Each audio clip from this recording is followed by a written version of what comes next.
میں تمہیں صرف یہ بتا دینا چاہتا ہوں کہ کوئی غیر مسلم مسلمان کا دوست نہیں ہو سکتا۔ تاریخ تمہارے سامنے ہے، اپنا ماضی دیکھو۔ شاہ فرینک اور ریمنڈ جیسے اسلام دشمن صلیبی تمہارے دوست صرف اس لیے بنے کہ تم نے انہیں مسلمانوں کے خلاف میدان میں اترنے کی شرح اور مدد دی تھی۔ اگر وہ کامیاب ہو جاتے تو ان کا اگلا شکار تم ہوتے اور ان کا یہ خواب بھی پورا ہو جاتا کہ اسلام صفحہ ہستی سے مٹ جائے۔ تم جنگجو قوم کے فرد ہو، فن سپاہ گوری تمہارا قومی پیشہ ہے۔ ہر مسلمان اللہ کا سپاہی ہے، مگر ایمان اور کردار بنیادی شرط ہے۔ تم پرندوں سے ہی دل بہلایا کرو۔ سپاہ گری اس آدمی کے لیے ایک خطرناک کھیل ہے جو عورت اور شراب کا دل دادا ہو۔ میں تم سے درخواست کرتا ہوں کہ میرے ساتھ تعاون کرو اور میرے ساتھ جہاد میں شریک ہو جاؤ۔ اگر یہ نہ کر سکو تو میری مخالفت سے باز آ جاؤ، میں تمہیں کوئی سزا نہیں دوں گا۔ اللہ تمہارے گناہ معاف کرے، آمین۔ صلاح الدین ایوبی۔ ایک یورپی مورخ لین پول لکھتا ہے، صلاح الدین ایوبی کے ہاتھ جو مال غنیمت لگا اس کا کوئی حساب نہیں تھا۔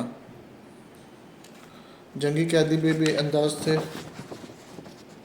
صلاح الدین ایوبی نے تمام تر مال غنیمت 3 حصوں میں تقسیم کیا۔ ایک حصہ جنگی قیدیوں میں تقسیم کر کے انہیں رہا کر دیا، دوسرا اپنی سپاہ میں اور غریبوں میں تقسیم کیا، اور تیسرا حصہ مدرسہ نظام الملک کو دے دیا۔ اس نے اسی مدرسے سے تعلیم حاصل کی تھی۔ نہ خود کچھ رکھا، نہ اپنے کسی جرنیل کو کچھ دیا۔ اس کا نتیجہ یہ ہوا کہ جنگی قیدی، جن میں سے بہت سے مسلمان تھے اور باقی غیر مسلم، رہا ہو کر صلاح الدین ایوبی کے کیمپ میں جمع ہو گئے اور اس کی اطاعت قبول کر کے اپنی خدمات اس کی فوج کے لیے پیش کر دیں۔ ایوبی کی کشادہ ظفری اور عظمت دور دور تک مشہور ہو گئی۔ اس سے پہلے حسن بن صباح کے پر اسرار فرقے فدائی، جنہیں یورپی مورخوں نے قاتلوں کا گروہ لکھا ہے، صلاح الدین ایوبی پر 2 بار قاتلانہ حملے کر چکے تھے، لیکن خدائے ذوالجلال کو اپنے اس عظیم مرد مجاہد سے بہت کام لینا تھا۔ دونوں بار ایک معجزہ ہوا کہ اسلام کا یہ محافظ بال بال بچ گیا۔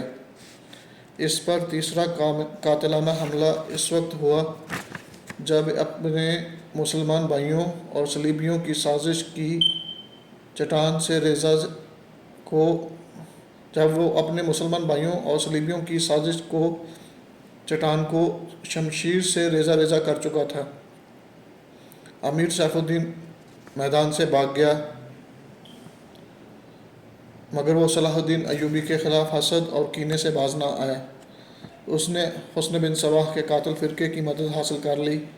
یہ فرقہ ایک مدت سے اسلام کی آستین میں سانپ کی طرح پل رہا تھا۔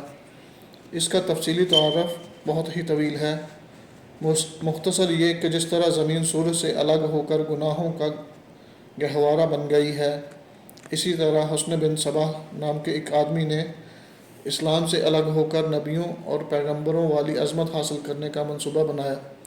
وہ اپنے آپ کو مسلمان ہی کہلاتا رہا اور ایسا گروہ بنا لیا جو طلسماتی طریقوں سے لوگوں کو اپنا پیروکار بناتا۔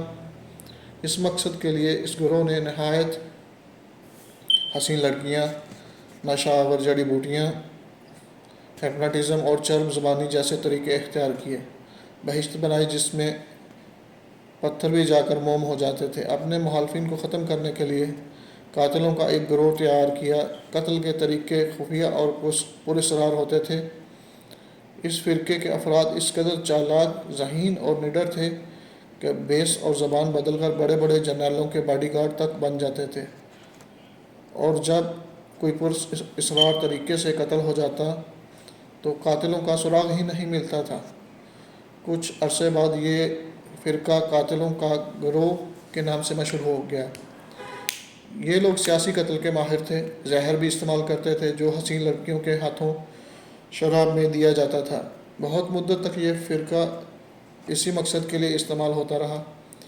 اس کے پیروکار فدائی کہلاتے تھے۔ صلاح الدین ایوبی کو نہ حسین لڑکیوں سے دھوکہ دیا جا سکتا تھا نہ شراب سے، وہ ان دونوں سے نفرت کرتا تھا۔ اسے قتل کرنے کا یہی ایک طریقہ تھا کہ اس پر قاتلانہ حملہ کیا جائے۔ اس کے محافظوں کی موجودگی میں اس پر حملہ نہیں کیا جا سکتا تھا۔ 2 حملے ناکام ہو چکے تھے۔ اب جب کہ صلاح الدین ایوبی کو یہ توقع تھی کہ اس کا چچا زاد بھائی الصالح اور امیر سیف الدین شکست کھا کر توبہ کر چکے ہوں گے، انہوں نے انتقام کی ایک اور زیر زمین کوشش کی۔ صلاح الدین ایوبی نے اس فتح کا جشن منانے کی بجائے حملے جاری رکھے اور 3 قصبوں کو اپنے قبضے میں لے لیا۔ ان 3 میں غازہ کا مشہور قصبہ بھی تھا۔ اسی قصبے کے گرد و نواح میں ایک روز صلاح الدین ایوبی امیر جار الاسدی کے خیمے میں دوپہر کے وقت غنودگی کے عالم میں سستا رہا تھا۔